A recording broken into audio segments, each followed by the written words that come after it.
Welcome to Life Recovery Today with Stephen Arterburn. In the next half hour, you'll obtain insights and tools to transform your life using the biblical principles found in the 12-step program. We believe everyone can benefit from a life recovery experience because we all have struggles in life. Struggles with addictions, food, depression, anxiety, and relationships, to name a few. You'll be encouraged to see how others have found a new way of life with hope for the future through life recovery. Your host is Steve Arterburn, founder of New Life Ministries and Women of Faith, author of over 100 books, and teaching pastor at Northview Church in Carmel, Indiana, one of the 20 largest churches in America. Steve is the co-editor of the Life Recovery Bible, the #1 selling recovery Bible. With over 3 million copies sold, this is the Bible given to inmates by Prison Fellowship and the Pew Bible for the Salvation Army. Now here's Steve. Hi there, Steve Arterburn here. Welcome to Life Recovery Today. You know, when I married my wife, I very quickly realized that she had a very severe birth defect. She was born without a clock in her head. And so she just loses all track of time. She'll say, "What time is it?" And I'll say, "What time do you think it is?" She'll say, 10 p.m. I say, "No, honey, about midnight. You've lost 2 hours totally." Well, I was born with a birth defect also. I don't have a compass in my head. I can't tell you, right now, I could not tell you which way is north, south, east, or west. It just doesn't register. Never has. And, you know, I just can't find my way. If anybody gives me directions with my attention deficit disorder, it's just, I get lost all the time. So when we go somewhere, she's getting dressed, taking her time, thinking, well, don't need to hurry. We're going to get lost anyway. I'm out there thinking, why doesn't she hurry up? She knows we're going to get lost. We need to get there. Well, anyway, we've grown a lot since discovering our birth defects. And we've given each other a lot of grace. But for me, not having a compass in my head, it's really produced a lot of frustrating times. I was thinking today about my 12-year-old daughter and my 15-year-old son. There's not much of a moral compass out there in the world for them to use. And if we don't help our kids come to find what's true and real from God's truth in the Bible, if all they are ever exposed to is social media and the society behind the screens, they're not going to have much of a compass at all. It's important that if we have struggles, we're in recovery.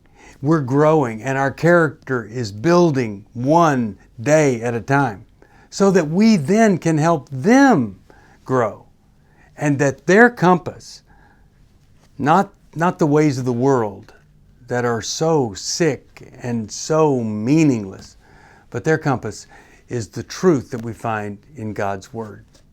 And you know, if you need help getting through that truth, if you need help finding a way to make all of this truth understand, well, there's no easier path than seeing what the Bible says about every one of the 12 steps.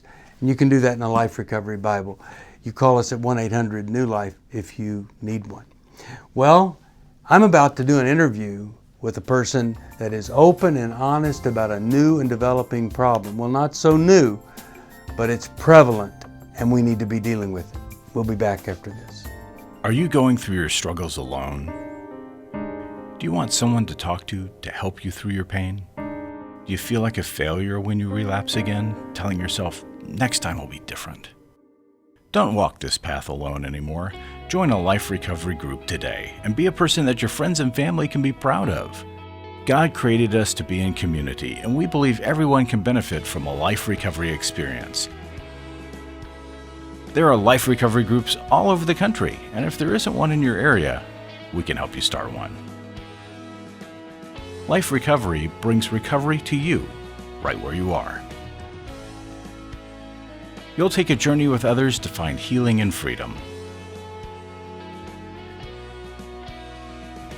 Whether you're looking to join a group or start one, New Life Ministries is here for you. Call us at 1-800-NEW-LIFE or visit liferecoverytoday.net.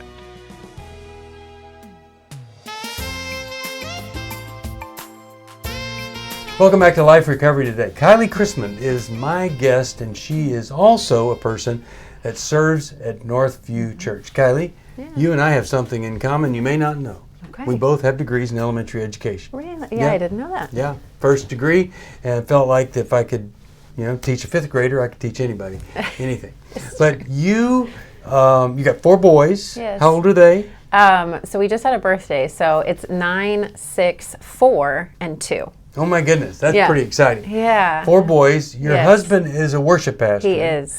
And you signed on, you went to Liberty University, is I that did. right? Yep. That's right. And how was that? It was awesome. It was such a great 4 years. I loved being down in Virginia. I'm from Indiana, so I loved the mountains. And oh, yeah, it was really fun. I can see that. My son would like Indiana to be less fun. So you go to Liberty and you marry a worship pastor. I did. And then somehow you're back here and you signed up to be part of a residency program. I did. At Northview. Yes. But didn't last very long.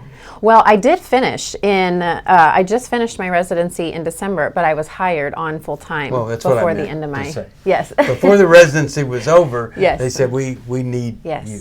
So what do you do now? What are you involved with there? So I'm the groups and teams director for the Greater Lafayette campus. Wonderful. And it's just a dream. It's because a teacher did not have any formal ministry training. That was not on my radar. And Chris and I had been in ministry for over a decade together. And after we had our 4th son, okay, am I going to go back into the classroom? And I just felt this pull towards ministry. Like, what if I did ministry? We've always done this together. But I think I want to do something different. Yeah. And so without any formal ministry training, I just decided to jump into Northview's residency program. And awesome. Yeah, it's been awesome. In the past week, we do our New Life Live program, and I also did a workshop in California. I had 2 parents in the past week tell me, one was a 14-year-old girl, one was a 15-year-old girl. They didn't say, my daughter came to me and said she's having a little bit of problem with pornography, but they both said, my daughter came to me and said, I am addicted to pornography, which I just thought was pretty amazing that they would even use that word. Sure. Obviously, they had struggled for some time to be convinced that they're addicted. Now, you don't look like a person, just like nobody with an addiction problem usually looks like they would. But you don't look like a person that would have had a problem with pornography, but you're quite open about that. How did all of that get started? Oh, that is a story. So I have struggled with an addiction to pornography and masturbation for over a decade. It started when I was 19, went away to Liberty. My parents got divorced that year, my freshman year of college. A lot of pain, I would think. Wrecked my world. Like, mom and dad had been together for almost 20 years. I grew up in a Christian home. I'm at a Christian university, and I just did not know how to deal with any of that pain, and so started shoving it down. And eventually found myself, looking at pornography, which was very confusing to me because I grew up in a conservative Christian school. And so any talk that I had ever heard was for men. In fact, we would separate the boys and the girls, at school camp, and we'd give the boys a talk on pornography and give the girls a talk on modesty. And so I just thought, oh, I am the only one. I am sure that I am the only one. So I would sit in Convocation, which is our chapel at Liberty, and there are 10,000 students in that arena. And I remember Spiritual Emphasis Week. It's like, okay, we're going to, men, we're going to address this, this pornography problem. And it was always directed at men. And so I'm looking around thinking, like, I'm the only one again in like 10,000 students, and never heard it addressed for women, not from leadership, not from like student leadership on our halls, like on our halls for our women. And so that must have been horrible to feel like I'm the only one. Yeah. And so I started Googling resources, but I would like do the private web browser because I didn't want, my university to see like, okay, I'm searching for resources. And then I thought, oh, okay, I found this book, but the title clearly says, what this is for. So there was one book.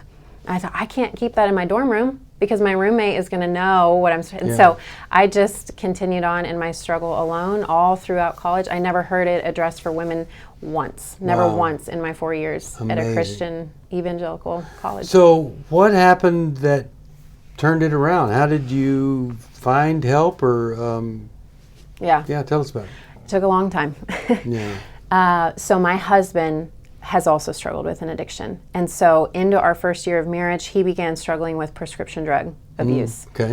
And that did not help my addiction. You know, here we're dealing with his, but his was affecting our life more, like his job, and so really just focused on that, and that led us down a very hard road. He was fired from a church in Texas, and they had no idea what was going on. They just knew he couldn't do his job. And so we moved back to Indiana, and he didn't really get help, didn't know what kind of help we needed. It took 3 or 4 years. I started going to Narconon meetings eventually when I was able to say, okay, you have an addiction. That is definitely what this is. And learn some things there, but I'm still struggling with my addiction this whole time. And it wasn't until we had stability for him and that he was in his recovery process that I felt like I need recovery too. And really it was just this moment of surrender. Like we had our 4th son, and now I'm a mom of 4 boys, and I don't want them to deal with this. I don't want them to walk through the same things that I've walked through. I want to be better for them. I want to be a better mom. And so how do I get free? How do I find sobriety in this? And so what did you do? So this is not advisable. I just white knuckled it with Jesus. It's like I didn't know where to go still, even at Northview. I had heard Pastor Steve mention it from the stage that women also struggle with pornography. And so I'm like, okay, somebody's acknowledging this, and yet there are no groups for it. There's nowhere I can go for this. And so I continued to just feel very alone in my, and as far as I knew, I was the only one at that time who struggled, except for a couple of very close friends who I had shared this with. So I dug into some Bible studies just about lies, that women believe, and I'm like, okay, I'm gonna figure this out, and I'm just gonna white knuckle this with Jesus. And came on as a resident. I think having that accountability, knowing Chris's addiction recovery path, so being accountable for my thoughts and feelings. So I'm starting to put some recovery principles in place without any actual recovery framework. And then a few months into that, met Landon because of I was groups and teams, so I'm a resident in his world, and he talked about this book that he's getting ready to, publish, and I thought, I would love a copy of that. Like when you it do. was meant to be. When you have a copy of that. So he gave me a copy in the summer, and I flew through that, and I just thought, man, these are questions that nobody has ever asked me, and at that point, I was 9 months free and sober, so that kind of cemented that, like, okay, we are on this path. We're gonna dig into this hard work. We're gonna do the work that I'd never done before. But that was a decade later. I want to talk to you some more. But what is so great is that you're talking about it, and so there are women that might have been where you were, thinking nobody struggles in this way. Well, it's actually quite common and becoming more and more common. And there is hope. You could white knuckle and Bible study your way through it, but why would you if there was a different path? And we'll talk about that path. It's a better path, a richer path when we come back. You're listening to Life Recovery Today, and if you need some help, you can always call 1-800-NEW-LIFE. It's hard to find a trusted friend when you're in crisis, someone who's been there and understands, but who also has the training and skill to give you practical help.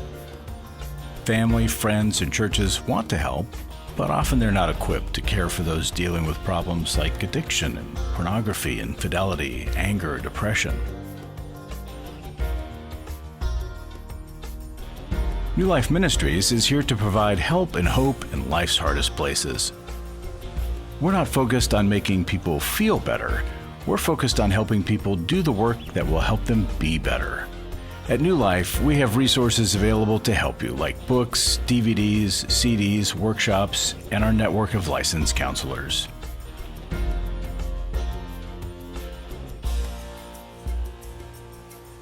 If you need help, call 1-800-NEW-LIFE and begin your new life today.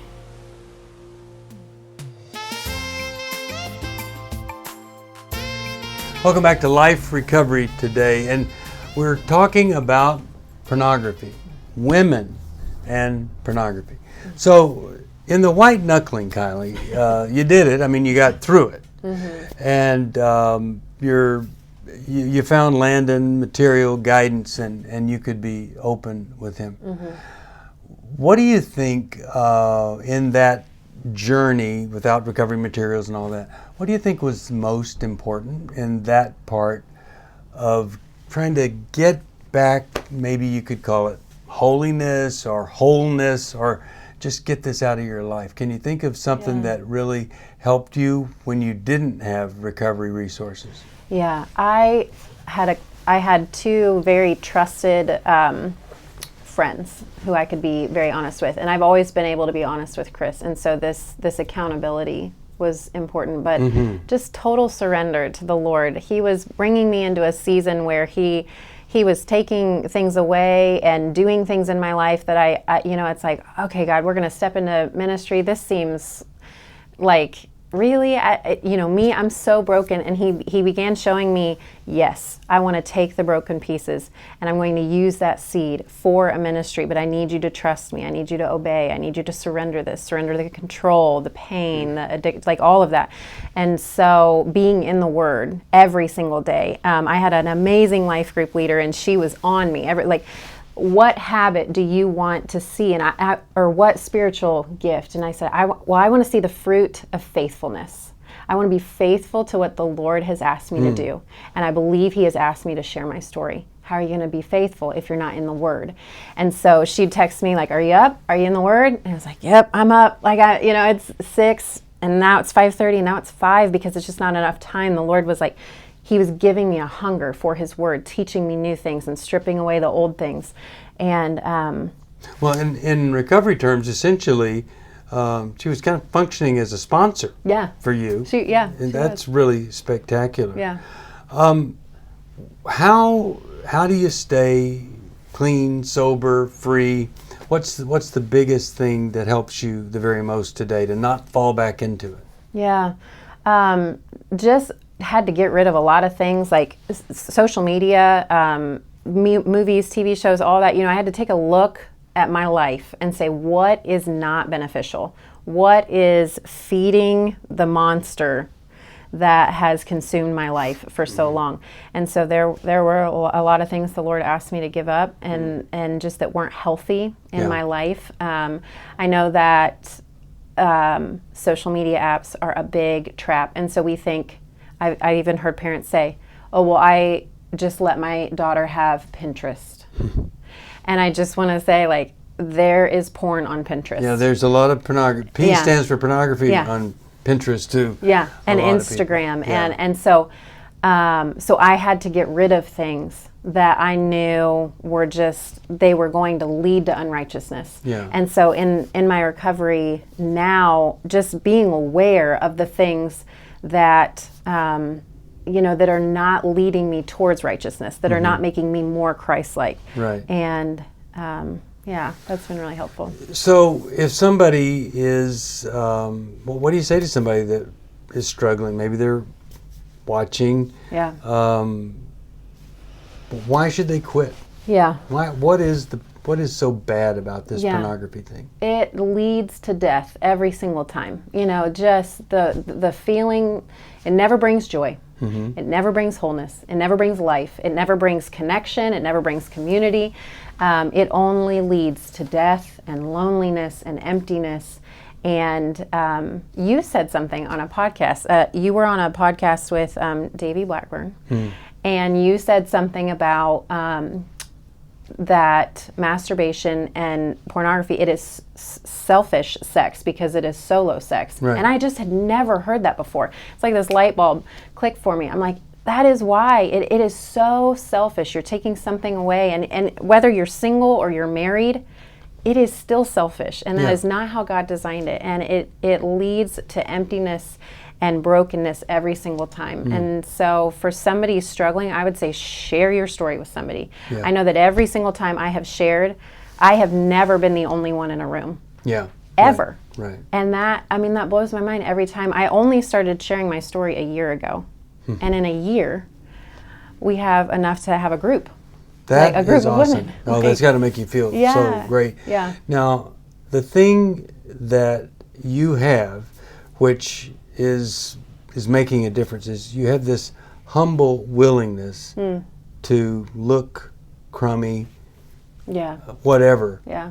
to help other people. And it's too bad that more people in the church aren't willing, to step out there and say, look, this is who I really am. But it is that kind of humble willingness that I think God really honors. Yes. And I think you're going to see miraculous things happen. Yeah. And I do hope that one day you'll be the one that would write the resource to really speak into the hearts of women. One of the things that people ask me about, in fact, just last Saturday, some men were saying, so I don't look at pornography anymore, but there are images that come up every now and then, and they haunt me. What should I do? Yeah. And my answer is, it's not stopping the images in your head or asking Jesus to stop the images, which, that's not a bad idea. But if all you're doing is asking Jesus to stop something negative, then you're missing the connection with Jesus. And so I encourage them to make a shift. Rather than go away from images that crop up, how about go for your connection with Jesus? And he says, pray without ceasing, which means he'd like to be part of your whole day. And so if I'm a woman and I'm dealing with my thought life, things crop back up. Now I'm saying to the men, you might say to the women, let's try to develop a greater intimacy with Jesus. What else would help a woman, from your perspective, to not fall back into this, not let these things come back up, but to truly have a thought life that honors God? Yeah. It's such a great question. I get asked that a lot too, because we're up by Purdue, so I have a lot of young women who come in and just want to meet as they hear my story. But those thoughts, I repent in that moment, just like God, I put it there. Yeah. Right? Like I'm the one who looked at that and put that there, and I burned it into my brain. So would you just take that and would you erase that? The same way that David asks him to cleanse him with hyssop. Is that right? Like, right. Cleanse my mind that way. So cleanse my thought, and then teach me something about who you are. Thank you that you are gracious. Thank you that you are kind. Thank you that you are patient. Thank you that you never run out of love and grace for me, and that you lavish me with opportunities to praise you and to ask for your favor and to make my thoughts new. And so I love that. Yeah, turn that into a moment of worship. Like repent from that and then ask him, tell him who he is. God, who does this reveal about who you are? Yeah, I think that's what I do. Yeah. So. Well, it's not easy. It can really be tough. And when you hit different potholes and struggles, easy to fall back in. Yeah. But the thing about your life is you're really connected with other people. That's and right. You're connected in groups and stuff. And the healing power of a group. Talk about that just a bit, about how that enriches a person's soul. Absolutely. Group is so essential. And we took this group of women who, after I shared my story, other women came forward and identified, and to be able to encourage one another and to say, you are not alone. Yeah. So whatever it is that you think that you are the only one, you are not. And so we are here for you to be honest, and we are here to pray with you and to lay hands on you and to remind you of the recovery principles, to remind you of the life that you said you wanted. Like you wanted freedom. So I'm going to remind you of that, and then I'm going to point you back to Jesus. And then there's so much grace when, you fail. But like we're going to walk this out together, and community is so essential for that. So. Yeah, I mean, I think without it, you can read about God's grace, you can hear about it, but in community, in group, you feel the acceptance and love, well, that a lot of people don't. Kylie, thank you for sharing this. I hope and pray that if you are struggling, that you would call us at 1-800-NEW-LIFE and let us find first a counselor, and we'll get resources to you. And I know that God understands. God has walked this with you, is not going to reject you, but wants you to be free. We'll be back after this. Life recovery isn't just about making the courageous choice to give up an addiction or dependency. It's a journey towards health, wholeness, and becoming your very best you. If you need resources to help you in your journey, we can help. There are many life recovery resources that you can do on your own, with a group, or with your church.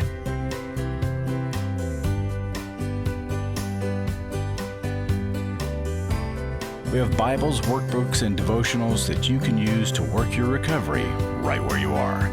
That's the beauty of life recovery.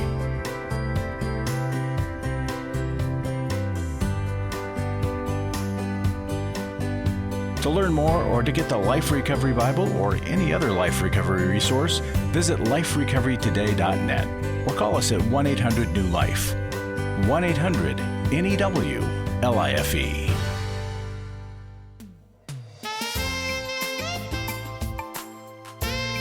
Welcome back to Life Recovery Today. You know, the 10th step says that we continue to take a personal inventory. That's really important. And when we take that inventory and we discover we've kind of messed up a bit, we promptly admit it. I've said this before, but you know, Dave Stoop, my good friend for 40 years, died about a year ago.